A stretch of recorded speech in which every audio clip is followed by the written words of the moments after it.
अच्छा जी, तो what is oxidation number? Oxidation number बेटा basically apparent charge either positive और नेगेटिव ऑन अ एटम।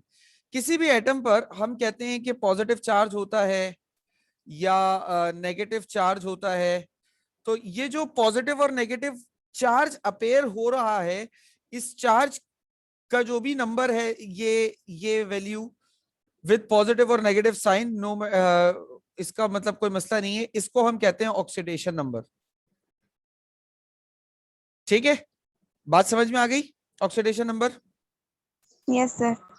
अच्छा, एक बात जो हमेशा याद रखनी है वो क्या, कि जब हम ऑक्सीडेशन नंबर के बारे में जानकारी दे रहे होते हैं या हासिल कर रहे होते हैं, तो जो कंपाउंड होता है उसे हम परफेक्टली आयोनिक कंसीडर करते हैं।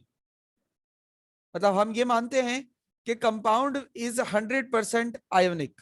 कंपाउंड 100% आयोनिक है, यानी कोवेलेंट या कोऑर्डिनेट कोवेलेंट नहीं है। अच्छा, कोवेलेंट क्यों नहीं मानते? क्योंकि कोवेलेंट में कंपाउंड्स पर पार्शियल पॉजिटिव और पार्शियल नेगेटिव चार्ज होता है, और आयोनिक में ऐसा नहीं होता। आयोनिक में या तो एक आयन कंप्लीटली पॉजिटिव होता है और दूसरा आयन कंप्लीटली नेगेटिव होता है, पार्शियल नहीं होता।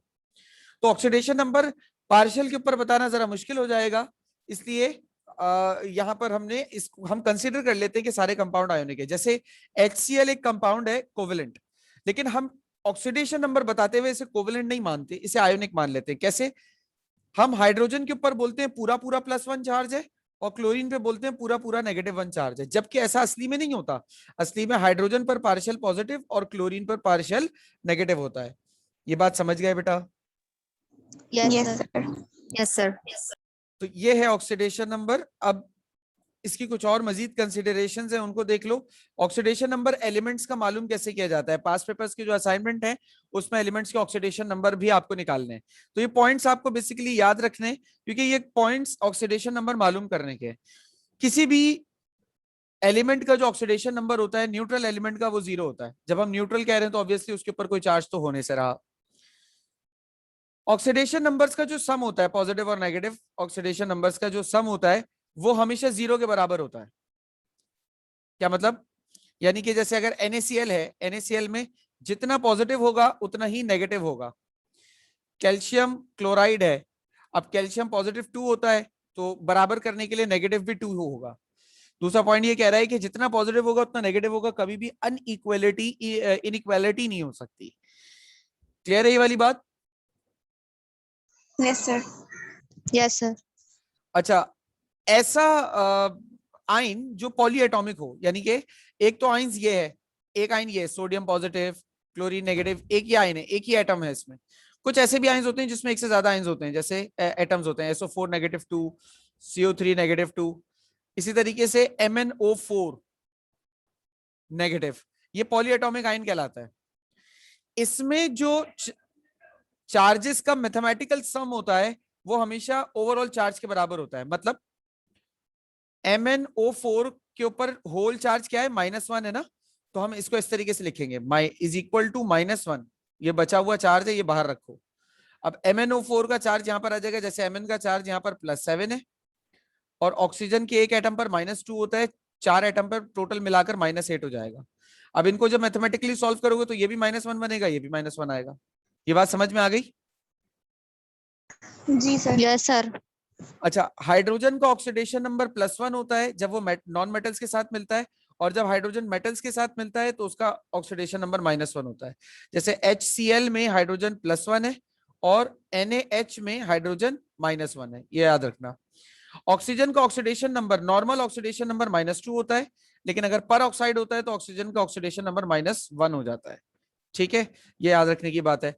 ग्रुप 1, 2 और 3 एलिमेंट्स के चार्जेस बताएं। ग्रुप 1 के +1, ग्रुप 2 के +2, ग्रुप 3 के +3, सिंपली। तो ये बात, ये न्यूमेरिकल सॉल्व करने के लिए आपको ऑक्सीडेशन नंबर्स याद होने चाहिए। अगर ऑक्सीडेशन नंबर्स याद हैं तो ठीक है, अदरवाइज नहीं कर सकते आप सॉल्व। ठीक है, अच्छा जी।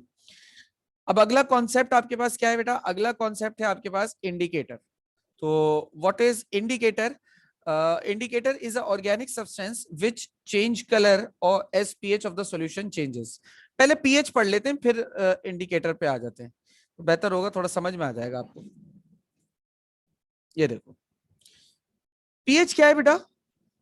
pH of a solution is the negative logarithm of H positive ion concentration and pOH is the negative logarithm of hydroxyl negative ion concentration. देखो बेटा, जब किसी सॉल्यूशन की हम बात करते हैं कि कोई सॉल्यूशन एसिडिक है या बेसिक है, तो उस सॉल्यूशन में आर्हीनियस की थ्योरी के अकॉर्डिंग एसिड एक ऐसा सब्सटेंस होता है that contains H positive ions and base एक ऐसा सब्सटेंस होता है that contains OH negative ions.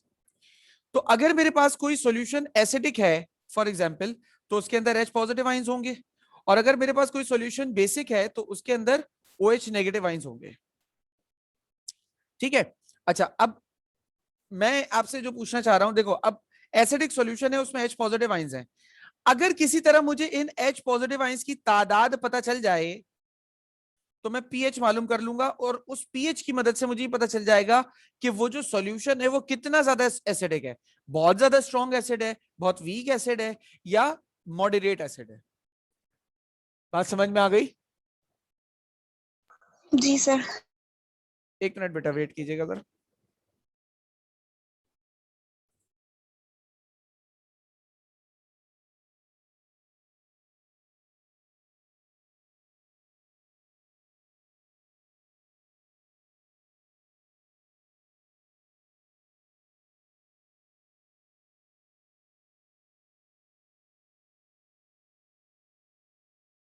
Acidic और बेसिक सॉल्यूशंस की ये हो गया. अच्छा, अब देखो, अगर मुझे फॉर एग्जांपल कोई सॉल्यूशन एसिडिक है बेसिक नहीं पता, लेकिन अगर मुझे सिर्फ इतना भी पता चल जाए कि उस सॉल्यूशन के अंदर H पॉजिटिव कितने या OH नेगेटिव आयंस कितने, तो उससे भी मैं उसकी pH या pOH निकाल लूंगा. जब pH pOH मालूम हो जाएगी, pH या pOH दोनों में से कोई भी, तो ऑब्वियसली मुझे पता चल जाएगा वो सॉल्यूशन एसिडिक है या बेसिक. देखिए अब ये कैसे सब हो रहा है. असल में बेटा हमारे पास एक स्केल होता है जिसे हम कहते हैं pH स्केल, और उस pH स्केल के ऊपर जो हमारे पास मार्किंग्स हुई भी होती हैं, जैसे देख रहे हो pH स्केल शुरू होता है 0 से और खत्म होता है 14 पर. इसमें जो 7 पॉइंट होता है वो न्यूट्रल होता है, यानी कि अगर किसी सॉल्यूशन की वैल्यू 7 आ रही है तो वो न्यूट्रल है.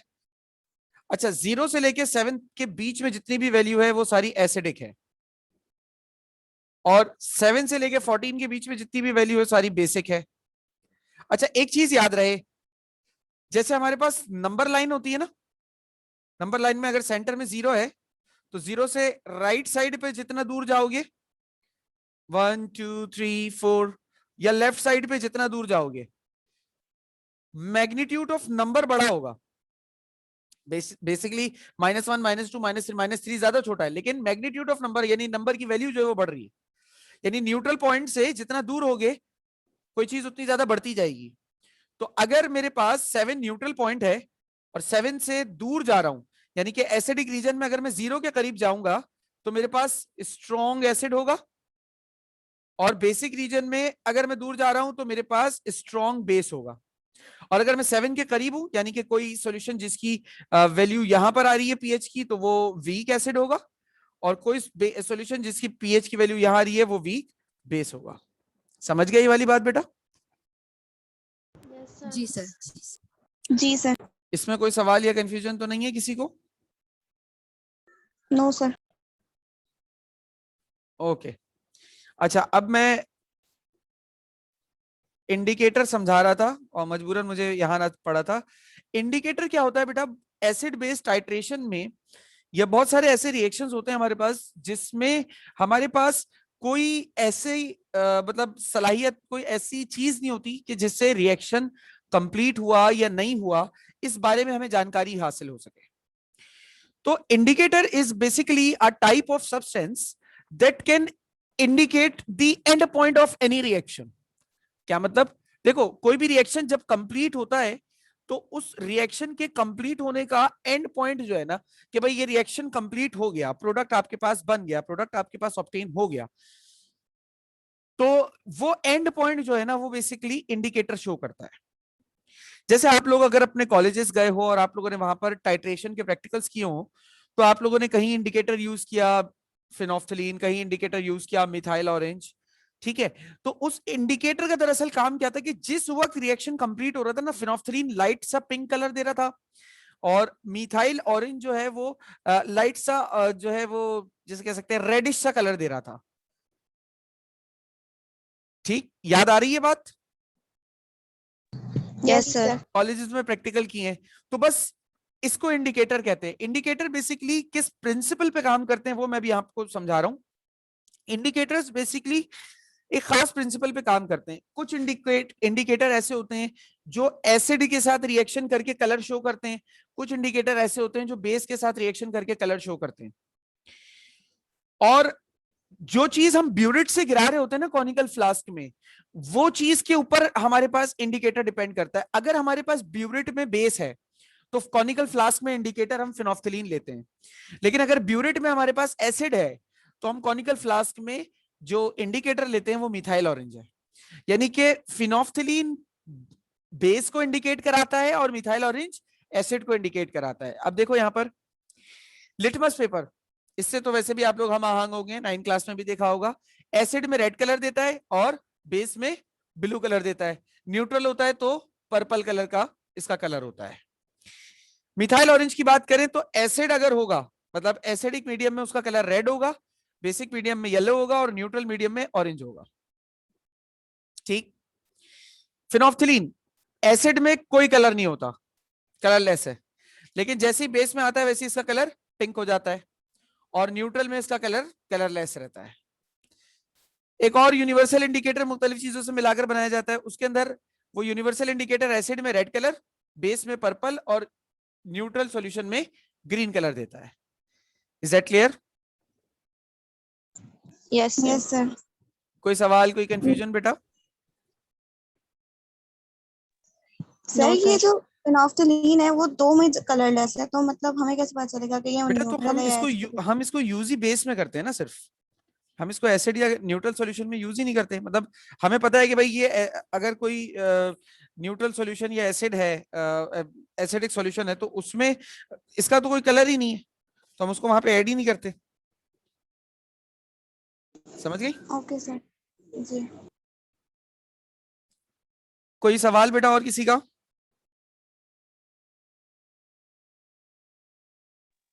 नहीं? ठीक है, No, sir. बाकी बात आपसे नेक्स्ट क्लास में करते हैं। तब तक के लिए अल्लाह हाफिज।